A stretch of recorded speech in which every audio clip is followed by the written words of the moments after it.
Salut à tous, on se retrouve pour une vidéo spécialement consacrée au transfert de Kevin De Bruyne du côté du Napoli. On a mis du temps à y croire, mais désormais c'est bel et bien officiel. Kevin De Bruyne va jouer en Serie A, il va même jouer à Naples avec Antonio Conte comme entraîneur. C'est fou, mais c'est bel et bien réel. Et par rapport à ça, ça va être intéressant d'observer quel sera son apport. Quel sera son rôle au sein de l'équipe et son positionnement? Est-ce qu'il y aura du changement par rapport à ce qu'on a vu de lui? Je pense que oui, et je vais vous expliquer pourquoi. Alors, déjà, pour moi, ce qui est le plus important, c'est d'aborder d'abord plusieurs points. Pour y arriver et pour pouvoir se projeter, il faut comprendre ce qui se passe à l'heure actuelle autour du joueur, autour du Napoli, et on va arriver petit à petit à donc son futur rôle au sein de l'équipe. Dans un premier temps, De Bruyne a 33 ans. Il va fêter ses 34 ans dès ce 28 juin, donc va jouer la saison prochaine à cet âge-là. On sait que c'est un âge assez avancé, mais en soi, ça ne veut pas toujours dire grand-chose. Dans le football, l'âge n'est qu'un chiffre. En tout cas, ce que je veux dire par là, c'est qu'il y a des cas qui sont difficilement comparables. Quand on regarde par exemple Ronaldo, il a 40 ans, mais on voit qu'il continue à jouer. On voit que physiquement, il se blesse très peu, il est très compétitif encore. On voit qu'il y a d'autres joueurs comme par exemple Neymar qui, dès l'âge de 30 ans, était déjà cramé et avait du mal à enchaîner des matchs à haut niveau sans se blesser aussi. En soi, ce qu'il faut regarder, c'est l'hygiène de vie. Il faut regarder aussi l'historique de blessures et la fragilité d'un joueur. Il faut voir aussi si le joueur en question mise sur son physique essentiellement ou non. Tout ça, c'est des points importants. Quand on regarde par exemple Messi, a très bien vieilli, on va dire ça comme ça dans le football. Pourquoi? Parce qu'il a su s'adapter à son nouveau physique. Lorsqu'il a perdu en vitesse, en vivacité, il a moins joué sur sa capacité à percuter balle au pied, mais a plus joué sur son QI foot et sur sa qualité de passe, par exemple. Et les joueurs comme ça peuvent s'adapter. De Bruyne, lui aussi, peut très bien s'adapter parce qu'il a énormément de qualité et ne doit pas jouer uniquement sur sa qualité de percussion aussi. Il avait un physique très avantageux, mais aujourd'hui, il peut très bien s'en sortir sans, je n'ai pas de doute là-dessus. Par contre, lui a un gros historique de blessures. C'est un joueur fragile qui a connu beaucoup de pépins assez récemment. Et là-dessus, j'ai un petit doute. Est-ce qu'il pourra jouer une saison pleine sans se blesser? Est-ce qu'il pourra enchaîner des matchs à haute intensité? Je ne sais pas. Maintenant, justement, ce qui est intéressant, c'est qu'il va en Serie A.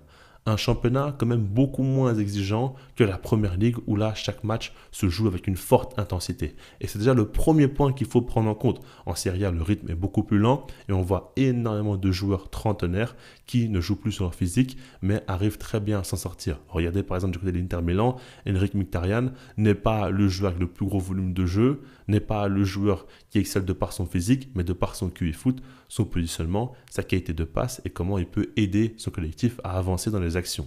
Ensuite, si on compare Guardiola et Antonio Conte, encore une fois, en termes d'exigence, ce n'est pas la même chose. Guardiola veut que son équipe joue constamment très haut sur le terrain et demande à tous ses joueurs de presser constamment et à chaque fois de faire beaucoup d'efforts. Il mise énormément sur l'intensité de ses joueurs, alors que Conte, lui, n'a pas beaucoup de mal à laisser le ballon à l'adversaire, à rester en bloc bas assez compact, à se projeter en contre ou bien à s'installer avec une possession de balle assez lente. Donc, par rapport à tout ça, encore une fois, il pourra être beaucoup plus tranquille et en tout cas, ça correspond beaucoup plus à la réalité actuelle de son physique. Donc, en soi, ok, il y a un doute, je ne sais pas s'il va réussir à ne pas se blesser, ça sera encore quelque chose de difficile, mais quand on regarde ses ambitions et l'idée de vouloir venir en Serie A, ça prouve bien que ouais, c'est pas un joueur qui va aller en Arabie Saoudite, qui va aller dans un championnat exotique. Non, c'est un joueur certainement qui a dans le viseur la Coupe du Monde 2026. C'est un joueur qui veut prouver à nouveau qu'il a toujours le niveau de la Ligue des Champions, par exemple. Et tout ça, ça fait que on sait qu'il sera professionnel. On sait qu'il va tout donner pour travailler physiquement, pour être au top niveau et pour aider son équipe. Ça, c'est des points qui sont très rassurants et je pense qu'il y a beaucoup de perspectives positives à avoir au niveau de Kevin De Bruyne. Maintenant, si on en revient en qualité intrinsèque du joueur, je ne vais pas vous le présenter parce que vous le connaissez tous, vous l'avez tous vu jouer et vous connaissez tous ses qualités premières. Ce qui m'intéresse moi, c'est de faire comprendre que De Bruyne est peut-être beaucoup plus complet que ce qu'on pense. Parce qu'on l'a beaucoup caricaturé comme étant le numéro 10 de City, le meneur de jeu, le joueur qui envoie beaucoup de caviar, beaucoup de passes décisives et qui peut armer à longue distance. Et tout ça, c'est vrai, il sait très bien le faire et il l'a fait. Et ça a été certainement en lien avec ses meilleures années de footballeur. Maintenant, De Bruyne a joué dans plusieurs dispositions différentes. Déjà, à City, n'oubliez pas qu'il avait une période où il jouait en 4-4-2 avec Haaland en tant que numéro 9 et il jouait à ses côtés en tant que second attaquant. Ça, c'est très important parce qu'il pourrait le reproduire avec Romelu Lukaku. On va y revenir plus tard, hein, mais il a déjà joué en tant que second attaquant. Ensuite, il a beaucoup joué en tant que numéro 10, mais il a beaucoup joué en tant que relayeur aussi. Et puis, De Bruyne est un joueur avec un immense QI foot. Ça, on le sait. Il a une grande compréhension du jeu. Avec, par exemple, la Belgique, il joue un football totalement différent de celui de Manchester City et pourtant, il a su se rendre très utile. Peu importe s'il était positionné bas sur le terrain, haut sur le terrain, des fois avec la Belgique aussi, il était très très haut, il a su s'y adapter, et des fois il était très très bas, et il a su être beaucoup plus le créateur de jeu, mais avec une position plus reculée. Tout ça, c'est des points qu'il faut retenir, et par rapport à ça, on comprend qu'un joueur avec de telles qualités techniques, de passe, de vision de jeu et de compréhension de jeu peut s'adapter à plusieurs schémas et à plusieurs visions de football.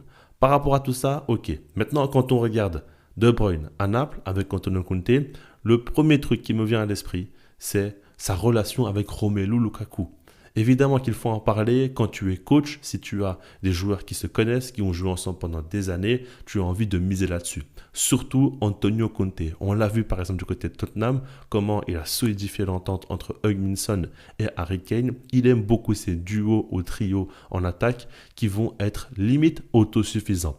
Parce que lui, il va toujours miser sur un bloc compact, sur une équipe qui va encaisser peu de buts. On a vu que Naples a été élu meilleure défense de la Serie A et ça a été une partie de leur réussite, malgré une défense qui sur le papier n'est pas top. C'est simplement les travaux d'Antonio Conte qui a su solidifier cette équipe. Et s'il peut miser sur des joueurs offensifs comme ça qui peuvent faire la différence, c'est un point très très important pour lui. Et De Bruyne et Lukaku se connaissent très bien, s'entendent très bien sur et en dehors des terrains. Et on le voit avec la Belgique, c'est un duo qui a fait très très mal. Désormais, on va les voir au quotidien jouer semaine après semaine en championnat ensemble et ça peut faire des ravages. Ce qui est intéressant, c'est qu'avec la Belgique, on a déjà vu De Bruyne très proche de Lukaku, limite en tant que second attaquant, et on l'a vu déjà beaucoup plus bas sur le terrain.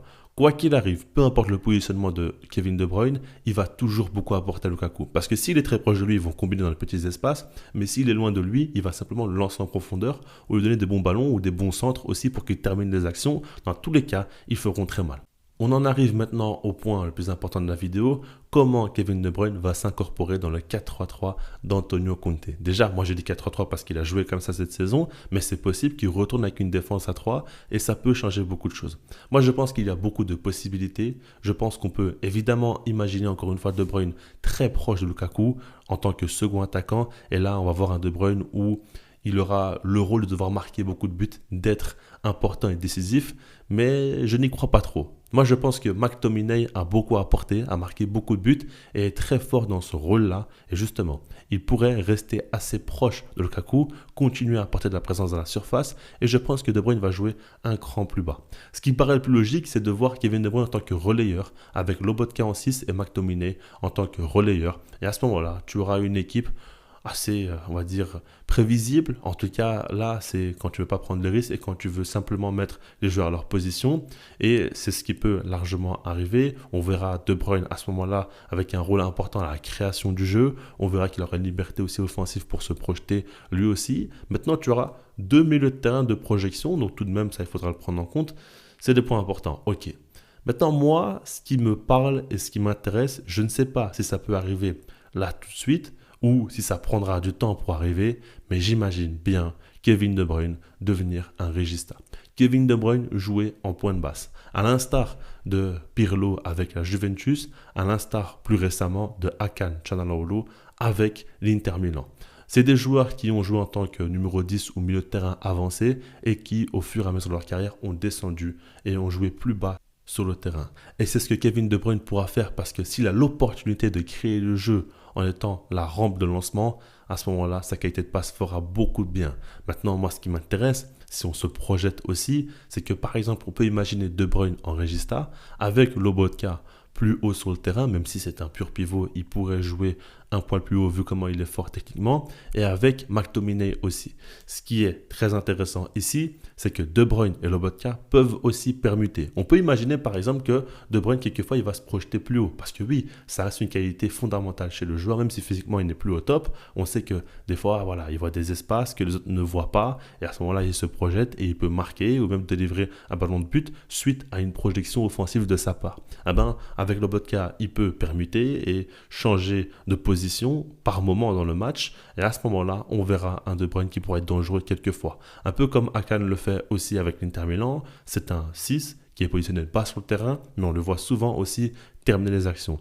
Et ce comparatif m'intéresse beaucoup parce que c'est un joueur aussi qui a une excellente qualité de frappe à longue distance, tout comme Kevin De Bruyne. Donc les liens se font assez rapidement. Antonio Conte pourrait s'inspirer de Simone Inzaghi pour faire cela. En tout cas, ça, comme j'ai dit encore une fois, ce n'est pas forcément pour tout de suite, mais peut-être que pour la seconde saison, peut-être qu'avec le temps, ça pourrait se faire. Et là, on verra un nouveau Kevin De Bruyne. Mais là, à l'instant T, quand on regarde, je ne pense pas qu'il a besoin de beaucoup chambouler les choses. Je pense que Naples va recruter beaucoup de joueurs, va changer son effectif. Et là, tu auras Lobotka, De Bruyne, McTominay, un milieu de terrain très solide. Tu vas surtout essayer de changer ce qui se passe autour, en défense et peut-être sur les ailes. Parce que d'ailleurs, je trouve que si Naples recrute un joueur, on va dire, qui joue au poste d'ailier gauche ou d'ailier droit, mais qui prend très bien la profondeur, ça peut vraiment faire très très mal. Parce qu'à ce moment-là, tu auras De Bruyne qui pourra le lancer en profondeur et je pense qu'il pourrait le faire briller. On a entendu la rumeur Lookman qui adresse fortement Naples aussi. Il y a beaucoup de clubs qui sont sur lui. L'Atalanta ne voudrait pas le vendre à un club rival en Serie A, donc je n'y crois pas trop.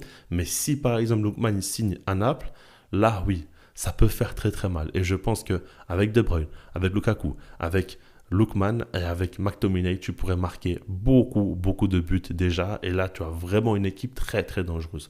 À voir comment ça peut se matérialiser. En tout cas, ce qui est sûr, c'est que De Bruyne à Naples, ça fait rêver parce que là, on va voir des choses différentes. La Serie A va prendre une nouvelle ampleur. J'espère aussi que Modric va signer. On en parle du côté de l'AC Milan, ça pourrait être beau. Voir d'autres transferts de ce style. Et c'est quand même un football très romantique du côté de l'Italie. Je trouve que c'est beau et ça sort un petit peu de ce qui se fait dans le football très moderne où à chaque fois c'est les efforts physiques, l'intensité. Là-bas, c'est un petit peu différent et c'est vraiment beau à voir. On espère aussi qu'en Ligue des Champions, on verra des clubs italiens. Pourquoi pas performer? Ça pourra changer aussi encore une fois de ce qu'on a l'habitude de voir hors Inter Milan. On en a très peu tout de même.